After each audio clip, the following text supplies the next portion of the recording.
Howdy, howdy, and thanks for tuning into episode 167 of the Eyes Free Sports podcast. This is your host, Greg Lindberg. Here on this episode, we are chatting with two guests, one of whom is a highly accomplished adaptive athlete who has quite the resume to her name, along with one of her guides who's been there to guide her through many of their adventures as a team. And I think you'll really enjoy hearing just both perspectives and kind of how they've worked together to accomplish some amazing feats. So let's go ahead now and get rolling with episode 167 of the Eyes Free Sports podcast.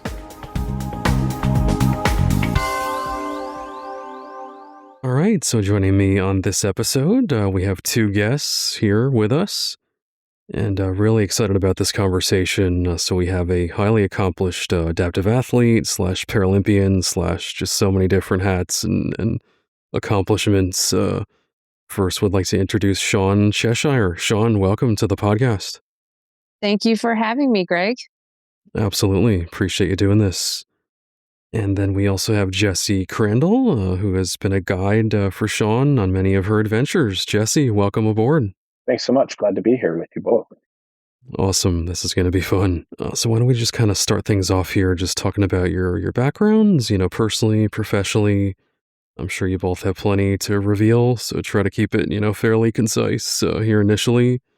We can start with Shawn first. I was going to say rock, paper, scissors. Jesse, you go first. Do you want to defer? I defer. Jesse, you go first. Yep. Yeah.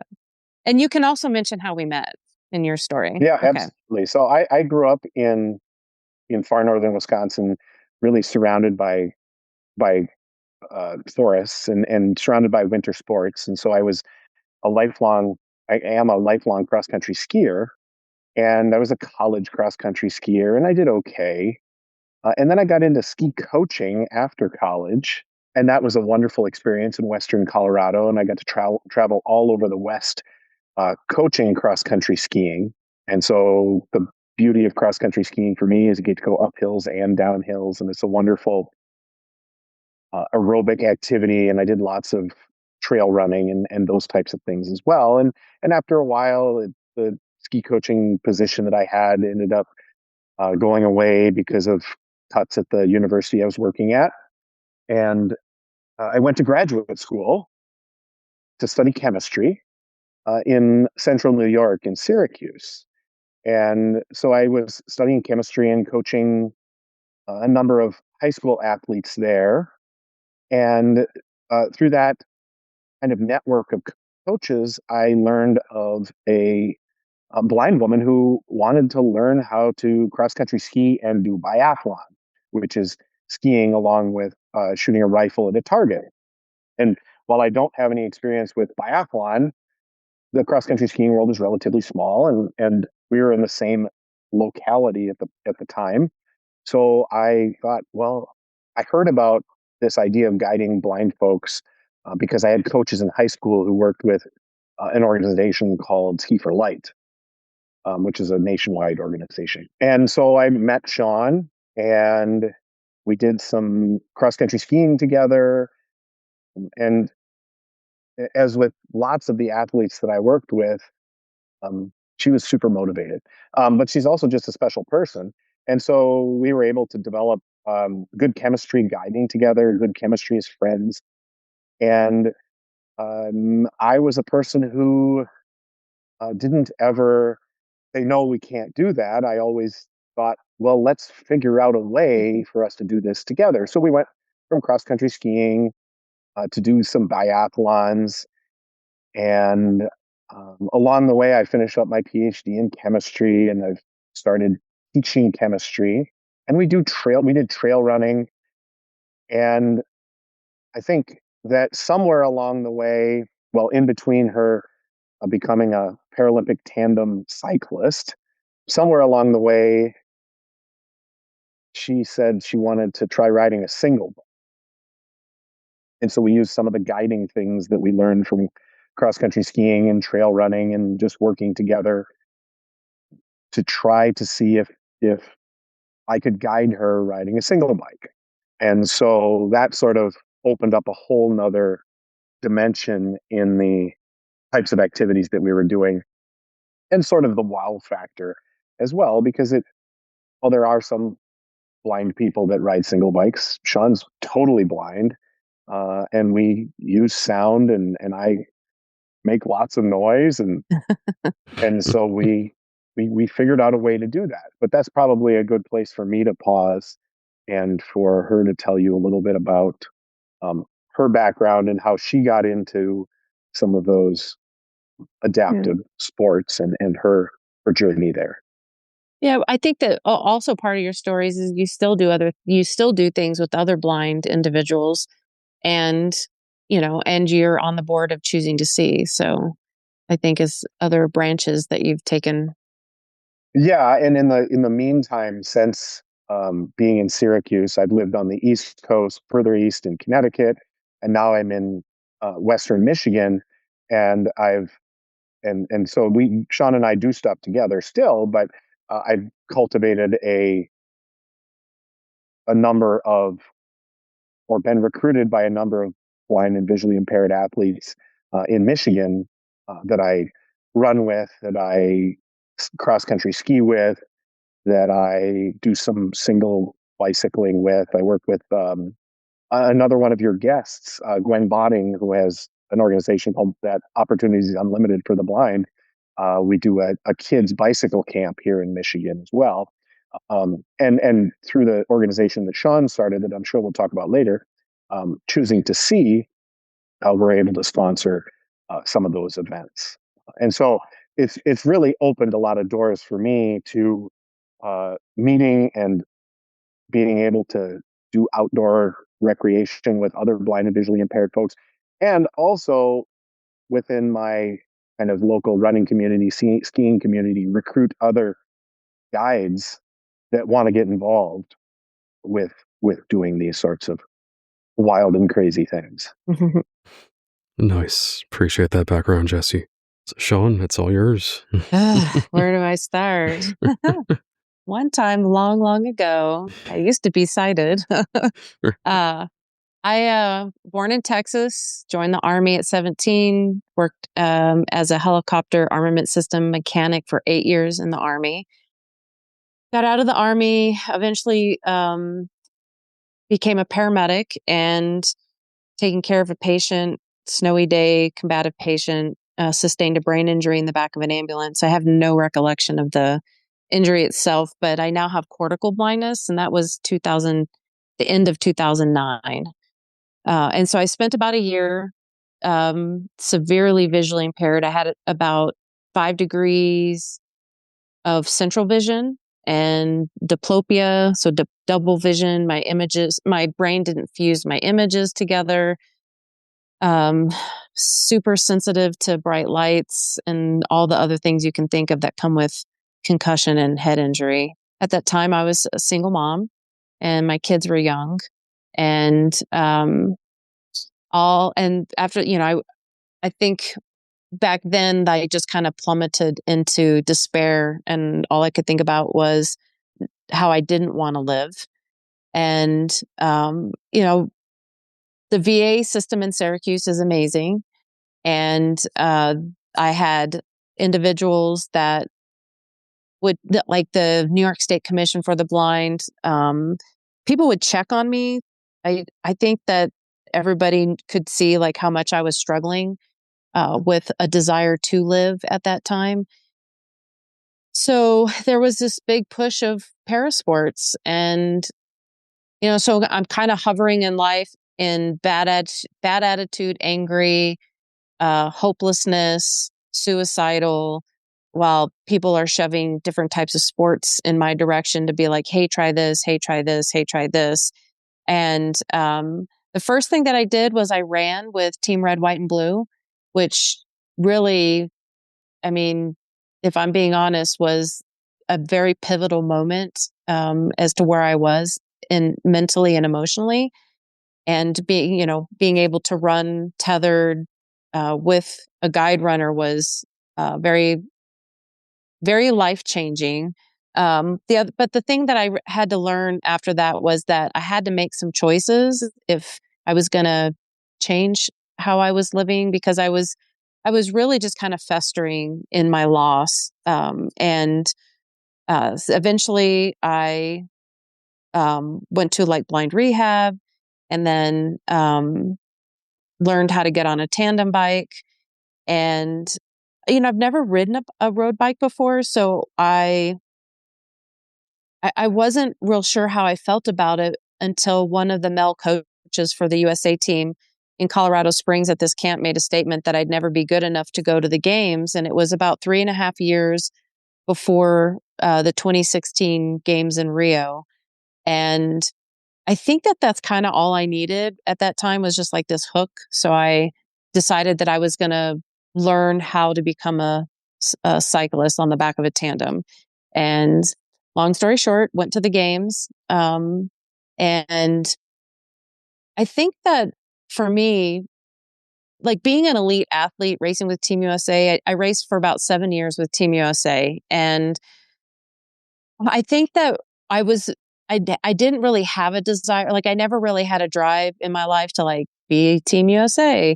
But I think that for that phase of my life where I was learning to adapt as a blind person, and what was my life going to look and feel like now, it gave me a catalyst of getting out of bed, learning how to eat healthy, learning how to take care of myself, and then doing hard work to prep myself for the races.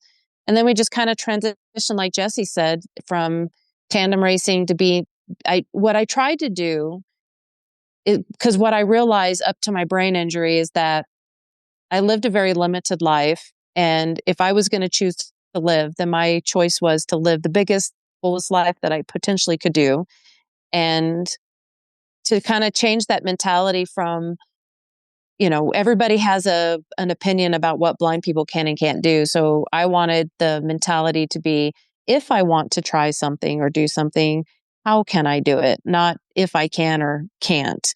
And I think that's just kind of what led, us, Jesse and I, into experimenting with like single bikes, and then eventually doing a ride across the country. And, some of the other stuff is, I seem like a lot of the things I do, I'm provoked by someone somewhere in society that has made a statement that blind people can't. And that really upsets me. And the least I can do is to show, what's possible if you put your mind to it. And that's kind of like how I show up every day. I love that. That's awesome. Kind of taking a negative energy out there in society and turning it around into something positive. Yeah, absolutely. Yeah. So yeah, I'm definitely curious about as far as riding the single bikes. Both of you guys, riding your own bikes together, and just kind of how that all works. And obviously, like we've talked about, the tandem cycling is certainly a super popular way to do it, and works for many folks. But you guys have Hmm. kind of taken it to the next level with the two individual bikes. Yeah, it was definitely a process. It was definitely a process. Um, we started out by riding on sort of the rails to trails type routes where you have either paved or very very smooth fine gravel that's pretty straight and not a lot of people or and no cars. And we used the same technology that we were using for cross country skiing, which was simply I was wearing I kind of jokingly refer to it as a "Do you want fries with that?" microphone. So I have a microphone in front of my face, and then the speaker for that microphone is right around my waist. So it's pointing out my backside. So I can't change direction without the sound changing direction. So even if I screw up my left and right, Shawn still will follow the sound. Yep. And then I ordered a new speaker one time because the one I had was getting old, and this one had the ability to also Bluetooth to a phone, so it could play music uh, and have me speaking over it, which made my life a lot easier because if I'm having to constantly be giving um, verbal cues, even if it's like a plain straight thing, it's exhausting for me and boring for Shawn. And so she started connecting her phone to it, and we're within, anywhere from, I don't know, a couple of bike lengths to 4 or 5 bike lengths away from each other. And she's really good at following sound. And that's a skill that she's developed and continues to work with along the way. And then she gives me feedback about how I give instruction about some of the fine tuning that I'm doing verbally. Um, then we moved to using bigger speakers. So we use a, a fairly large Bluetooth speaker that we attach to the bicycle on a little rack. And so she can follow that more significant sound that can deal with wind and road noise. And then we have some other radios that we use that are actually integrated into our helmets. So there's a company out there called Sena, Sena, and they've been a sponsor of some of Shawn's adventures. And we've worked with them, and these are helmets that have a two-way radio in them, so that we can talk back and forth. And she's brought those into the adaptive downhill skiing world. I've used them with kids at our bicycle camps, and it's just it's a way for us to talk easily. And they have some nice wind canceling stuff. So she uses the speaker that's attached to my bicycle to sort of, I will say, and as Shawn has sort of described it, is painting an auditory line of where she's going to ride. And then my voice gives her information about whether there's a bump, or information about, if you're off balance, whatever you do, don't go to the right. And so we moved from being on these car-free trails to riding on the side of the road like any cyclists would. And one of the things that I've jokingly said to folks when they ask about, well, how safe is that? And what about all the cars? And I think about, well, when I'm riding on the road, cars are whizzing by me and they don't want to hit me. It's the mailboxes that I worry about, because they don't have a conscience. And so it's my job to make sure that we avoid the mailboxes, as well as other obstacles. So that's sort of the evolution of our guiding technology, and it does involve a lot of technology, and it also involves us being good communicators, because if something's not working, I need to know about it. Or if I'm having a bad day, we both need to know about it, because we have to make adjustments. Interesting. Yeah. Shawn, how about your perspective? Oh, I mean, yeah, he's spot on that's the technology aspect. And then on the other side of this, like with my sports trainer, I'm always working on balance and coordination, and concentration, and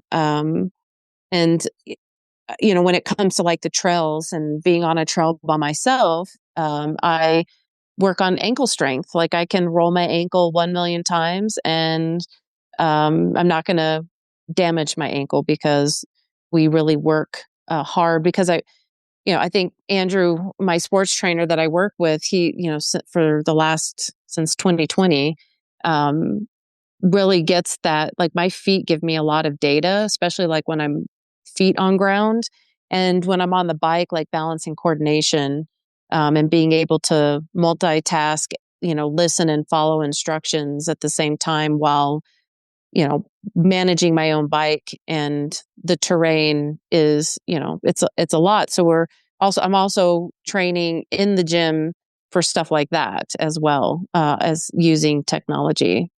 And then it just really comes down to like trust. If I've learned anything since losing my vision, trust is a process. And through the core, Jesse, I've known you since, 14 years, 13? 2012 or late 2012. Yeah. So almost 14 years. Yeah. So, by this time, we know each other really well. So it's, but it's always a process, I think, especially when you work with new people.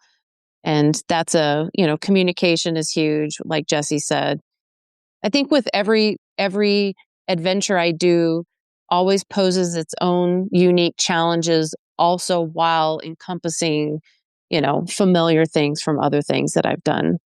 Absolutely. Yeah. Yeah. And then, so just to clarify, as far as this communication system, so Shawn, is there a way for you to kind of speak back to Jesse, or? Yeah, we have two-way radios in the helmets when we're on the bike. I see. Yeah. Gotcha. Yeah.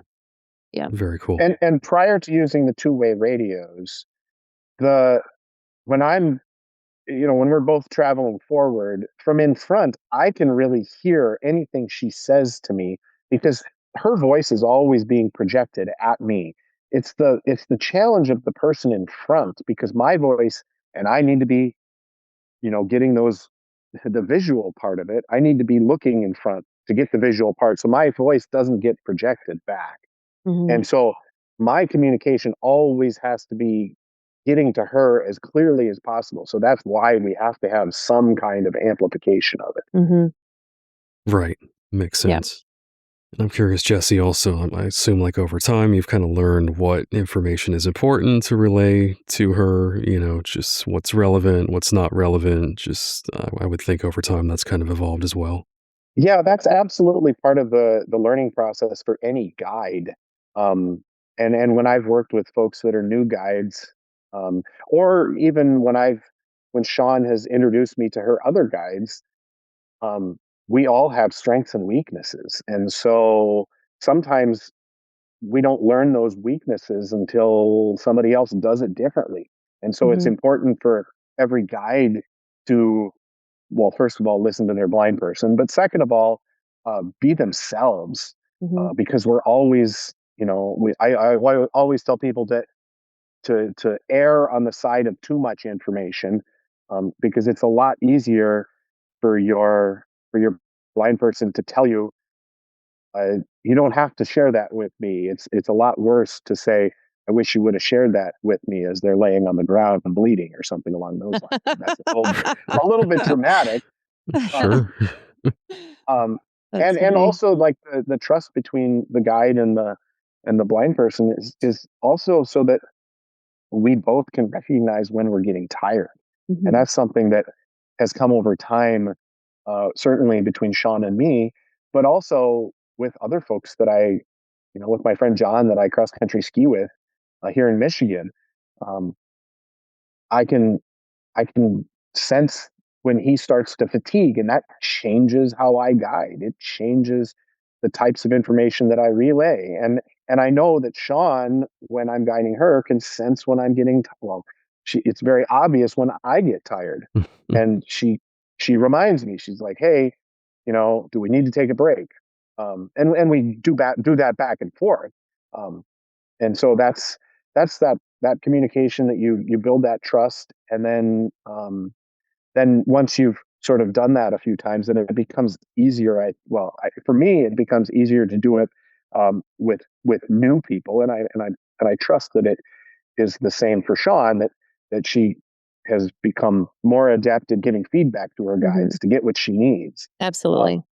And it's not something that it's something you have to practice, I should say. Yeah. It's not something that just is is innate. You have to practice it, like a lot of things. Yeah. Absolutely. Yeah. So I understand you guys did do this cross-country trek, across the U.S. a few years ago on bikes, and I'm definitely curious how that kind of came to fruition, Shawn. Oh, racing with Team USA for 7 years and listening to sighted people constantly say blind people only ride tandem bikes. And I don't actually feel like sighted people should have a say in what we can and can't do. So I was just like, with Jesse, I was just curious.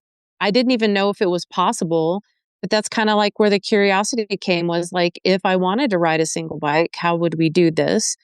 And then we started playing around with it. And then it just kind of morphed into me being curious if I could ride my bike across the country. And then and then it just became a thing because I had been approached in 2015, ESPN Women's Magazine did a special edition for women veterans that were injured and used parasports as part of like their healing process. And I was like one of 5 women that they did their story on. And the woman that was contracted by ESPN to do that article found me in 2019 after I did my first double crossing of the Grand Canyon with 3 sighted guides, being the first blind woman to complete that crossing, and then approached me about creating a documentary.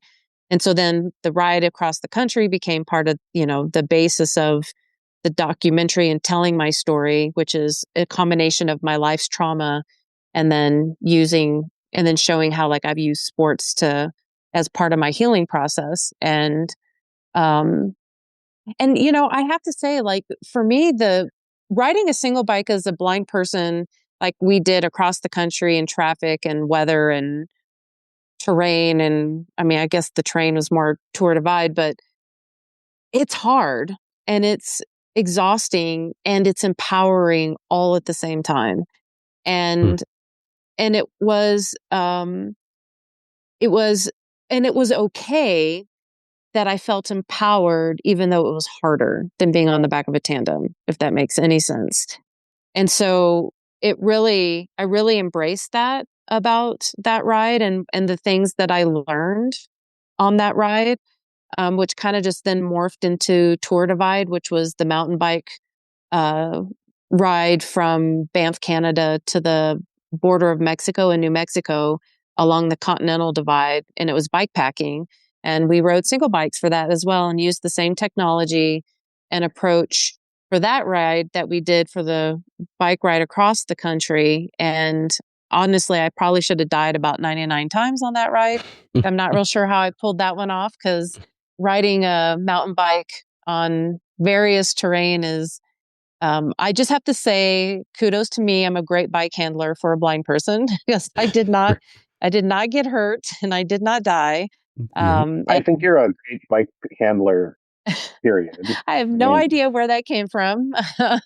But so um, it's just, I think for me, it's been, listen, I come from a really, a background full of trauma and where my life has been affected by everybody else's decisions. And up to my brain injury, I didn't know that I had a say with who I could be and how I could live.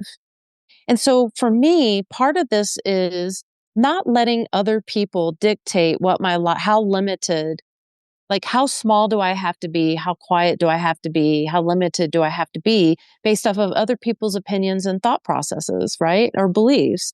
Like I get to decide how I want my life to look and feel and how do I want to be limited? And if I don't, like the sky's the limit. So I can try anything I want because I can, right? And then my hopes, I think, and in retrospect, I never realized people were watching me and being affected by what they were seeing and how I was taking care of myself because everything I've done has been for myself, not to inspire. I don't actually think it's my responsibility to inspire people. I feel like that is a very big ask. Um, I feel like the best thing that I could do is live my life by example.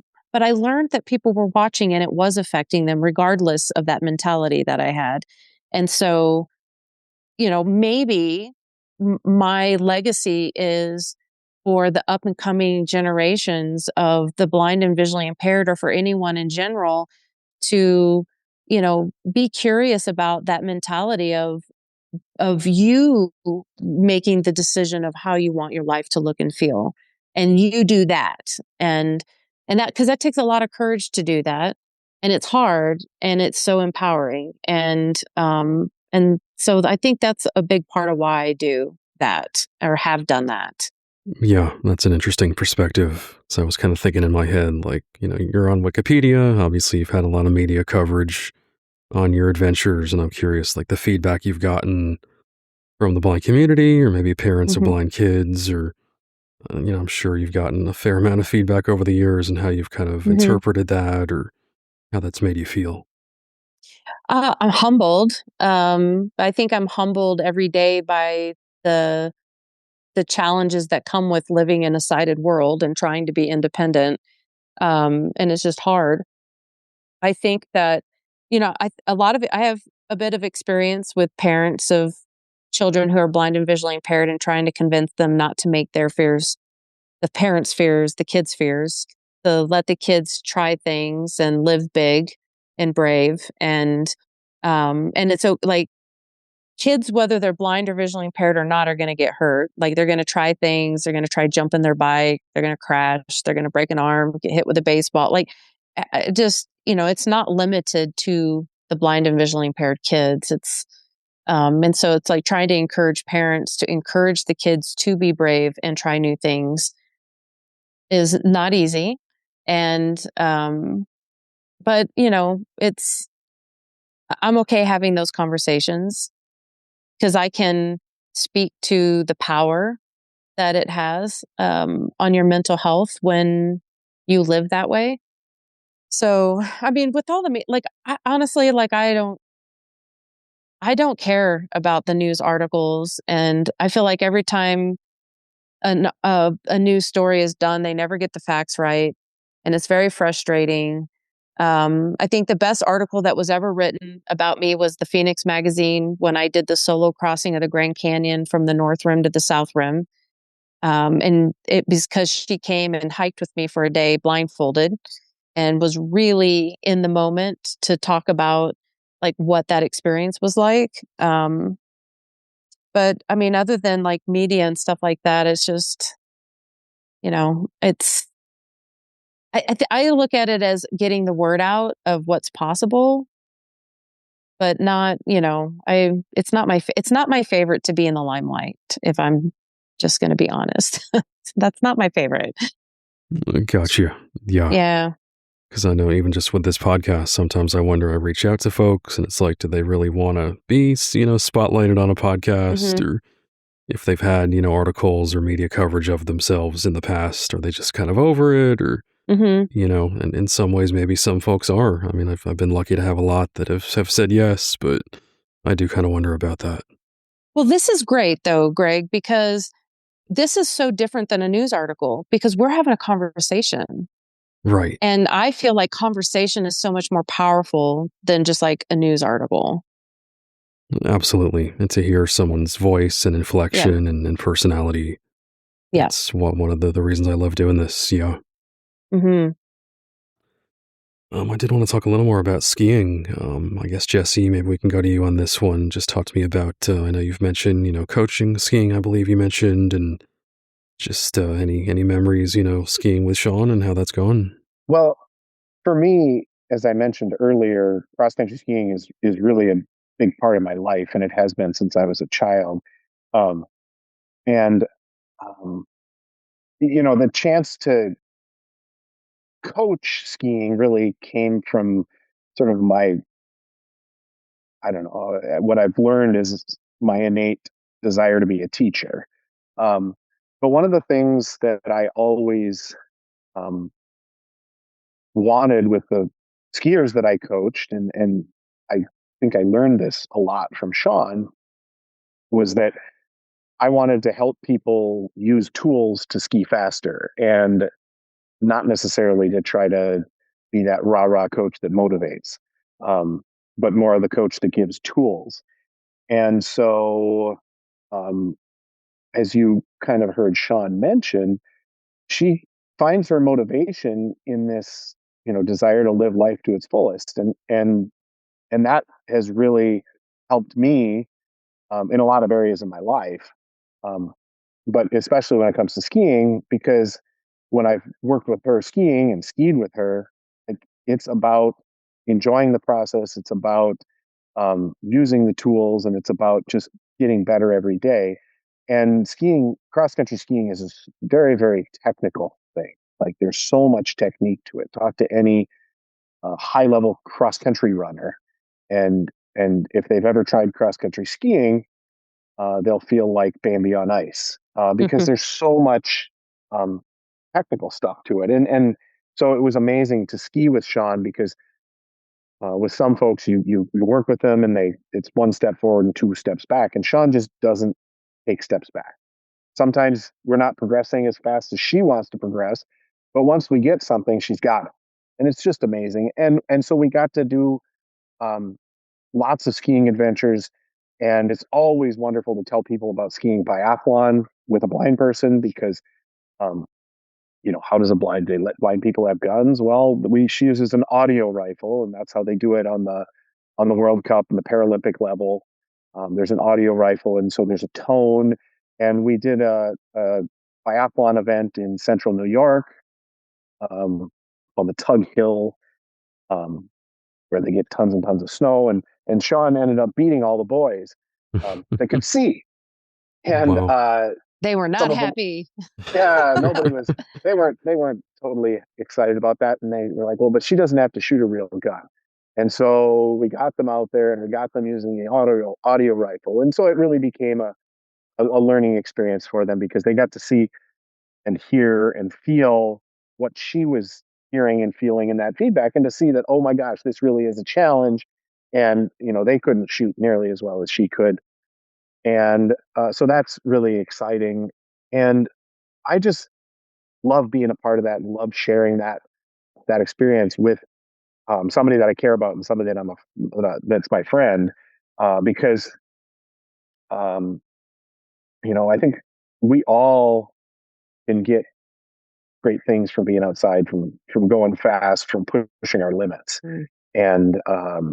And that's, yeah, that was really the thing that introduced me to Shawn, and is the thing that's introduced me to ultimately to working with lots of other blind folks. And through the organization that Shawn started, Choosing to See, we get to help other people have those experiences to cross country ski, or to experience, for a blind and visually impaired person to ride a single bike, or to go do a race that they've always wanted to do. And so that that entry via being on skis has had a big impact, not just on me, but on all kinds of people around me too. Absolutely. Yeah. And Shawn, definitely curious about any highlights, in terms of being out there skiing. Oh, that biathlon story I use all the time. I'll never I'll never forget it because they're like, "Ah, if I could shoot a rifle like that." Um, but it's always interesting. I feel like I live my life educating people, and that is definitely one of those moments where you're educating people that just jump to conclusions. But I love cross country ski. I don't get to do it enough. I I love downhill skiing too. I I say that I love it. I think that it's scary, and I'm not. I would probably be better at it if I did it more. But I think just being out in the snow. I love snowshoeing. The cold weather is like my that's my jam. In the snow. I don't. I don't. I never raced other than biathlon, so I don't know. I feel like skiing, had they had support for para biathletes for blind, I would have probably stuck with that over cycling. But they didn't really have support for a blind para Nordic athlete at the time. So I kind of went to cycling because there was more support. I love skiing, but I love hiking and I love biking and I love finding new challenges to learn or to try. Nice. Yeah. You're not afraid of anything, right? I think the other highlight of skiing, when I really um, try to tie it into the other activities that we've done together and the activities that Shawn has undertaken on her own, is that was the first time, because they use it at the international level, that we got exposed to the technology, to the speakers, and to that Hmm. that following sound part. Because if you're at a para ski race, which you'll often hear from a guide, in addition to saying, we're going steep down and going to be making a left, well, when it's in the boring time, somebody's constantly yelling up, up, up, up, up, Except for so that us. there's a sound to follow. And so then we thought, oh well, we could maybe use music for that. Hmm. And then that really opened the door to all this other stuff. And maybe we would have busted down that door anyway, and I'm sure Shawn would have done that.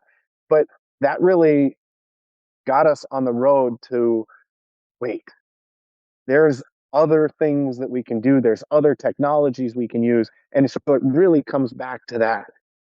Not, oh, we can't do this, but what can we do? How can we work together? How can we leverage technology to figure out a way, figure out a way, figure out a way? You know what? I should have used one of my skiing highlights as the Berkey. And You mean when I crashed and right, you went skiing right by me? exactly. I will never forget that.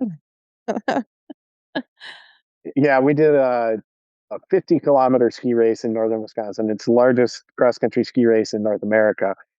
And yeah, Shawn stayed up the whole way, and I was trying to do too many things. I guess I'm making excuses, but I ended up going down, catching an edge, and she she skied right by me and had to wait for me to get up and dust myself off and make sure the speaker was still plugged in. And actually, there was another one in that race, Shawn, where we were climbing a hill and passing people, and the person that we were passing was was grunting or something. And I went around on the left, and I said, "Come around to follow me, move left." And you weren't about that life, and you went around the person on the right. Well, it was mashed potatoes out there. It was Yeah, it like, was yeah, lots I of was people. like, So I'm not going left. yeah. Yeah. Very cool. And yeah, I love the Yeah. concept of using music. I think of, got to ride on a Waymo recently, and there's a way to enable, a little melody so you know which car that you're getting into the right vehicle. So just kind of Oh, that concept of music, we're so used to verbal communication and verbal cues, and sometimes it's nice to hear just a little tune, right? yeah. I've not ridden in a Waymo yet. Yeah, they're starting to get out there this year. I think they launched in a few different cities around the country, so Well, I they're reached coming. out to them to see if they would use me as an experiment. And when they're ready for like a unsupervised trip, I told them I want to go on a road trip with my guide dog, and they can document the whole thing when they're ready for it to go long distance. Right, right. Yep. Yo. So in terms of mountain climbing, I know you've gotten into that as well, Shawn. Talk to me about that. Yeah, not really. It's kind of a funny story. When I went to Everest, is my friend Lonnie Bedwell, who's working on to completing the 7 summits and the 2 poles, and he's totally blind. And um, who was the ride across? So the ride in 2021, the ride across the country, they were in Aconcagua, and I was like, "Yep, nope, I'm busy." And then the next year in 2022, we were doing Tour Divide, and they were doing Denali, and I was like, "Yep, nope, I'm busy." And then 2023, he says, "Hey, we're going to go climb Everest," and I was like, "You know what? I don't have anything planned this year." I've never had mountaineering on my radar as something to do. It was literally Lonnie was like, "Hey, you want to come with us?" I was like, "Sure." And that's kind of how I got into that. But um, you know, the downside to this is, getting to base camp, attempting to climb through the ice fall the higher I went. And I've had 4 ear surgeries now. So now I am Hmm. severely hard of hearing from that extreme altitude and the impact that it had on my ears. So I will Wow. not be doing extreme altitude again. And that literally is the reason why I was at Everest that year. And I thought at that time, like, a blind woman still had not summited. So I was like, okay, sure, I'll try. But, now I'm having to relearn a new normal with being totally blind and having extreme hearing loss, and which I'm not having a lot of fun over here. I just want to point that out. It's very hard. I don't Yo. like not another challenge that I needed. Um, but I will tell you this is that I love hiking, and I know it's not climbing. My latest record is being the first blind person to complete the Wonderland Trail. We did that this last August. It was 93 miles around the base of Mount Rainier and over 24,000 feet of climbing. And we did it in less than 3 days. And that's a lot of up uh, in 93 miles. And No doubt. even though it's not mountaineering, it's not crampons and ice axes and belaying and all of the things. it's, you're on your own you're on your own 2 feet and you're still doing a lot of climbing. And I feel like that's my jam right there. Right. That was my jam. Yeah. Nice. You kind of found your niche. Yeah. I love it. Yeah. Very cool. Yeah. Also, I know we have reference Choosing to See, which is this nonprofit that you have. Shawn, talk to me about like the motivation behind starting that and kind of what you do with that. Yeah. So a friend of mine, Rich Cardillo, used to work with the military program for the United States Association for Blind Athletes. And back then they had this military program, and he's the one who kind of poked me to get me in. Basically, he made all the things happen for me to get into that, learn how to race, how to ride camp on tandem.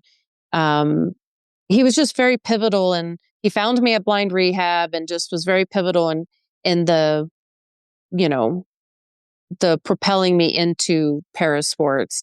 And so we talked about, back in like 2013, 2012, 2013, of potentially starting a nonprofit together, because one of the challenges that I was realizing as a single mom now with no job, workman's comp, and having a disability was the cost of things. And I really wanted to provide, to create an organization that supported the blind and visually impaired population, that it wouldn't be finances that prevented someone from getting out and doing something. Like, it would be something else, because I wanted to be able to provide the financial opportunities for blind and visually impaired individuals to do the things that they want to do. With guides, race entries. We support Lonnie with his attempt in the 7 summits and the 2 pulls, the Grand Slam. We've done a lot of things and supported quite a few individuals from big scale to small scale, and that was really the purpose of it, is to make sure that you know that individuals can do the things, and it's not money that's keeping them from not getting out and doing them. And so Jesse's on the board. My friend Rich Cardello, he's the director, and another friend, Scott Drum, is also on the board. Excellent. That's amazing. And Jesse, talk to me about your kind of role on the board and your perspective of all that. He does everything. Well, we're a small but mighty organization, and we are one of the things that makes us mighty is that, one, we have some very dedicated donors that help us to provide the assistance that we provide. And one of the other things that makes us mighty is that we're small, and that, unlike some of the larger organizations, we can kind of respond relatively quickly to requests. So when folks find out about us, or we find out about some projects, we can say, "Hey, do you need it? Do you need financial assistance?" And we're very supportive of not just the blind person, but we are also supportive of their support structure, so their guide, because we all know that guides have to take time off from work, or they have to get themselves to an event, and so we can help to fund guide travel, and we can help to fund some of those things that oftentimes other organizations aren't able to fund or don't have the resources to fund. And so we're very proud of the people that we work with. I've made connections with other organizations in Michigan. So the Michigan chapter of Ski for Light holds an event every year that has anywhere from 30 to 50 blind and visually impaired folks, getting them out on skis. And we've been a sponsor of that. We've been a sponsor of the Opportunities Unlimited kids bike camps, and we've been a sponsor of some blind veterans just recently climbing Mount Kilimanjaro.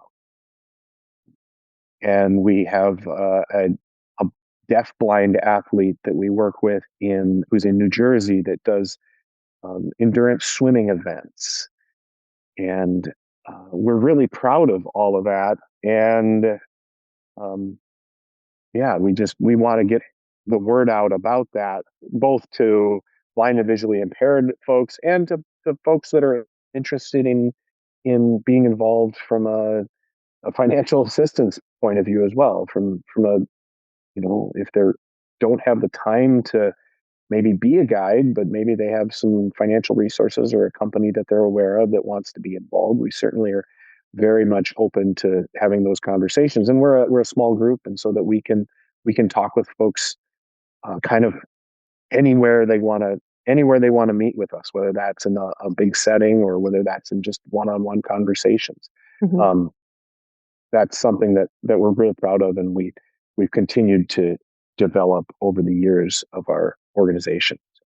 That's awesome. Yeah. And I do know that transportation and finances are like probably the two biggest barriers for blind folks to get involved in sports or recreation or just anything, honestly. So that's amazing what you guys are doing with that.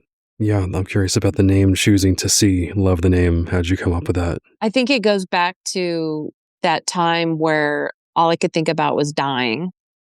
And I knew that, and I was surrounded, I was actually at that cycling camp, and I was surrounded by, a guy who I've never met before, took vacation from his job to come to Colorado Springs to ride a bike with me. Like, people were doing so many things to try to help me and push me, and in like such positive ways. And I was just angry and disgruntled. And I just knew that I was going to have to make a choice. And by making a choice as whether to live or die is kind of what it really came down to for me. And, but I had to, I could be in my emotions and the sadness and be overwhelmed and be stuck in that, but I could choose to see the other side of that, which was a different life, but life and living and all of the things that I'm doing now. But I had to make that choice to see the other side of it. Right.